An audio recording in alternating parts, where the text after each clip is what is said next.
ನಮಸ್ತೆ.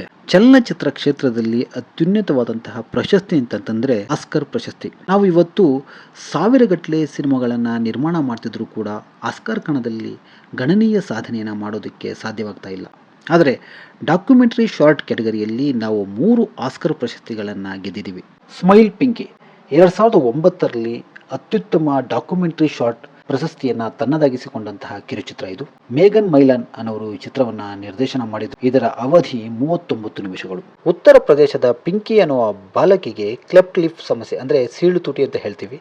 ಈ ಒಂದು ಕಾರಣದಿಂದಾಗಿ ಆಕೆ ಸಮಾಜದಲ್ಲಿ ಅವಮಾನವನ್ನ ಅನುಭವಿಸ್ತಾಳೆ. ಅದರ ಒಂದು ಉಚಿತವಾದಂತಹ ಸರ್ಜರಿ ಆಕೆಯ ಬದುಕನ್ನೇ ಬದಲಿಸುತ್ತೆ. ಈ ವಿಷಯವನ್ನ ಈ ಒಂದು ಡಾಕ್ಯುಮೆಂಟರಿ ಶಾರ್ಟ್ ಹೊಂದಿತ್ತು. ಪೀರಿಯಡ್ ಎಂಡ್ ಆಫ್ ಸೆಂಟೆನ್ಸ್ 2019ರ ಕಿರು ಸಾಕ್ಷ್ಯ ಚಿತ್ರ.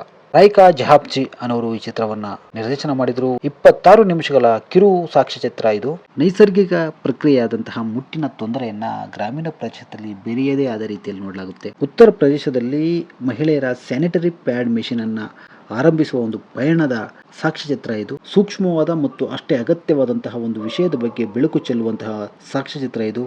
ದ ಎಲಿಫೆಂಟ್ ವಿಸ್ಪರರ್ಸ್ 2023ರಲ್ಲಿ ಬಂದಂತಹ ಕಿರು ಸಾಕ್ಷ್ಯಚಿತ್ರ ಇದು. ಕಾರ್ತಿಕಿ ಗೋನ್ಸಾಲ್ವೆಸ್ ಅನ್ನೋರು ಈ ಚಿತ್ರವನ್ನು ನಿರ್ದೇಶನ ಮಾಡಿದ್ರು. ಇದರ ಭಾಷೆ ಬಂದು ತಮಿಳು. ಈ ಕಿರು ಸಾಕ್ಷ್ಯ ಚಿತ್ರದ ಅವಧಿ 41 ನಿಮಿಷಗಳು. ಮಧುಮಲೈ ಟೈಗರ್ ರಿಸರ್ವ್ನಲ್ಲಿ ಅನಾಥ ಆನೆ ಮರಿಗಳನ್ನು ನೋಡಿಕೊಳ್ಳುವಂತಹ ಕೇರ್ ಟೇಕರ್ ಮತ್ತು ಆನೆ ಮರಿಗಳ ನಡುವಣ ಬಾಂಧವ್ಯವನ್ನ ಎತ್ತಿ ತೋರಿಸುವಂತಹ ಕಿರು ಸಾಕ್ಷ್ಯಚಿತ್ರ ಇದು. ಭಾರತದಲ್ಲೇ ತಯಾರಾದಂತಹ ಮೊದಲ ಆಸ್ಕರ್ ವಿಜೇತ ಕಿರು ಸಾಕ್ಷ್ಯಚಿತ್ರ ಎನ್ನುವ ಹೆಗ್ಗಳಿಕೆ ಇದರದ್ದು. ನಮಸ್ಕಾರ.